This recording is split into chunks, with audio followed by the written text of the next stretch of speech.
past episode, Friday, 10:45 a.m. After parking his rig at the antiquated truck stop, Mac stepped down from his Pete. As he viewed the scene around him, he took in a deep breath and savored the smell of diesel from some of the old rigs parked nearby. Grinning like a kid with his first car, he popped open his side compartment and grabbed his hammer. Still smiling, he raised it to bump his tires. The hitchhiker eyed an object which glistened in the light flooding the cab when Mac opened the door. After slipping it into his pocket, he hopped down from the truck, bag in hand, and hurried around from the passenger side. But the man skidded to a dead stop upon eyeing Mac as he turned toward him, raised hammer in hand. "Hey man, I was just kidding about that crazy stuff." The hitchhiker's bag slid across the truck stop parking lot as he thrust out his hands and shook them side to side. "I don't want no trouble. Just let me grab my bag and get out of here." Mac eased his back against his trailer, dropped the hammer to his side, and chuckled. "What's so funny, man?" "I was just about to bump my tires, Ricky." Mac raised his hammer and waved it about like a finger-wagging school arm. "This is my tire thumper." "Tire thumper?" "See these big old tires?" Mac smacked one of the driver tandems with the palm of his hand. "There are 18 of them." One by one, he whacked the tractor tires with the hammer. Thump, thump, thump, thump. He used the hammer as a pointer and poked its head to the side of a tire. "One of them can go flat without you ever knowing about it. If you don't check them periodically, a lot of bad things can happen." He counted them off with his free hand, thrusting his fingers out as he spoke. "You can ruin a tire. It can come apart, get caught on something and catch on fire. Or it can just overheat and cause another tire to blow. If that happens with the load we've got," Mac aimed his hammer toward the highway, "we could be back out there doing the bump bounce boogie all over the highway again." "I'll remind you to whoop them tires every now and then." "Thanks. I appreciate that." Mac spoke over his shoulder as he strolled back to bump the trailer tires. "Let me finish here and we'll go have that coffee before we hit the road again. Hopefully the rest of the trip will be less eventful." He lifted the trailer's side door and shielded his eyes from the sun to get a better look at the load inside. "Looks like these babies are behaving. As far as I can tell, they're all still hanging in place," he said before tugging on the seal. Uncle Jake had entrusted Mac with doing the walk-around as soon as he was tall enough to reach the seal, and he drilled it into him to make it a matter of routine to check the seal while performing his inspection.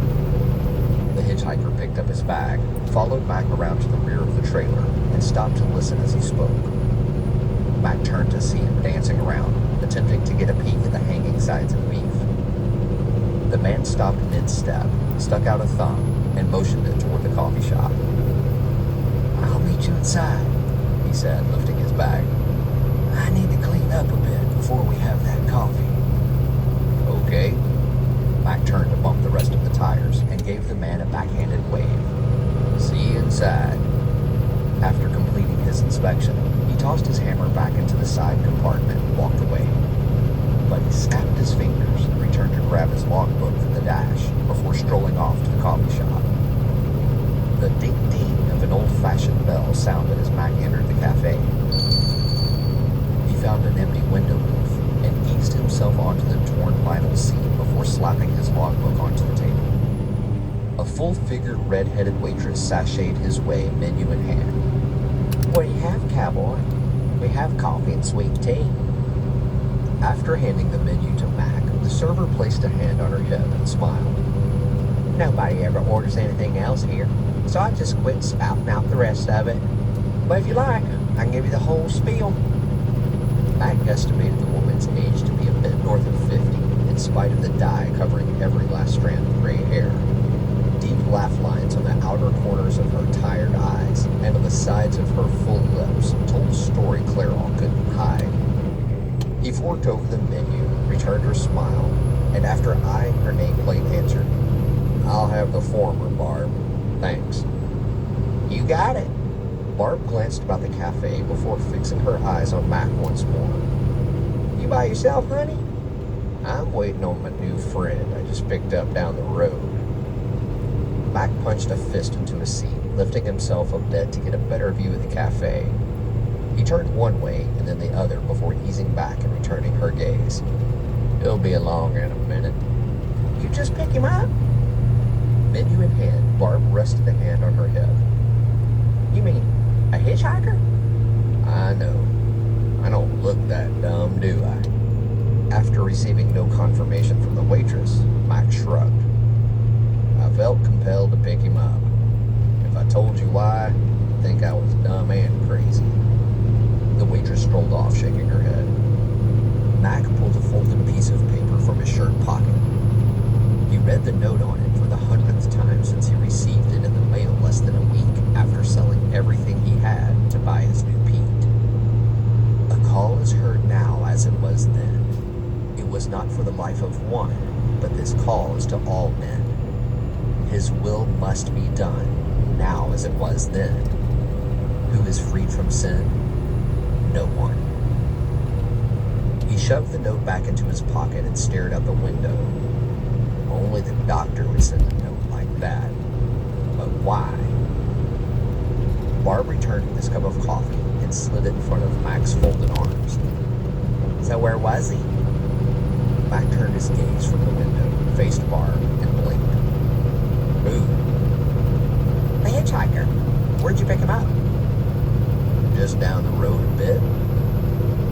Mac leaned back and threw an arm onto the back of his booth before pointing an index finger at the window in the direction of the highway. Not far outside Pampa. I first saw him when I was headed into town to pick up my load. He pulled the cup to himself and lowered his voice. You're not going to believe this. He was sitting under a "Do Not Pick Up Hitchhiker" sign just down the road from the Jordan prison. After I loaded, I saw him walking along the highway and stopped to pick him up. Mac peered at the furrowed brow of the waitress. He sipped his coffee, returned the cup to the table, and then rolled the warm cup between his hands in silence for a moment. He was just released from prison. The waitress placed an open hand on her hip and sighed. Honey, are you driving a truck, or did you just fall off a turnip truck? Guess I just fell off the turnip truck, dusted myself off, and then got right back up into the big rig. Mac dropped his eyes and smiled. I know, it all sounds crazy. That's a crazy story, all right. But I don't know who you just picked up, honey. Barb leaned in, slapped a hand onto the back of Mac's seat, and lowered her own voice. But I can guarantee you he wasn't just released from the Jordan unit. Mac glanced first at her arm, and then eyed the waitress in silence. Barb stepped back and raised her eyebrows. How do you know? Every prisoner in the Texas prison system is sent to Huntsville for a few weeks before being released. From there, they're given $50 and a bus voucher to anywhere in the great state of Texas. And then they're told they better get the heck out of Dodge in 3 hours or less. She smacked the final backside of Mac's seat for emphasis and inclined toward him once more. Or else. And honey, let me tell you, you don't have to explain what or else means to an ex-con. Barb's tossed back red hair and ever-present smile brought back that deja vu feeling he experienced a number of times since he stepped back into his new Pete and hit the road. Mac stared at the waitress as if seeing her for the first time. For that one moment, she became Georgia, and the two of them, Mac and Georgia, were together again at their kitchen table back in Kerrville. But then, as always, Georgia faded away. Like a kick to the gut, Mac was hit once again by the realization that she was gone. For good.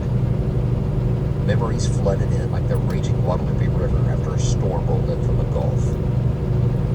You all right, honey? Mac dropped his eyes for a moment before lifting them once more to stare into Barb's. Yeah, sure. I'm okay. If you wasn't just released from the Jordan unit. Where did he come from? I don't know. I haven't seen him. Barb raised her brows and leaned over to check the level of Mac's coffee. But I know he wasn't just released from there. And you can bet your bottom dollar no escaped convict would be sitting under a do not pick up hitchhiker sign, thumbing a ride within spitting distance of a prison gate. Barb stepped back, eyed Mac, and winked. Maybe you just picked up a ghost, honey. She swiveled around on her heels and waddled off to retrieve the pot to refuel Mac's coffee, singing a theme song as she left.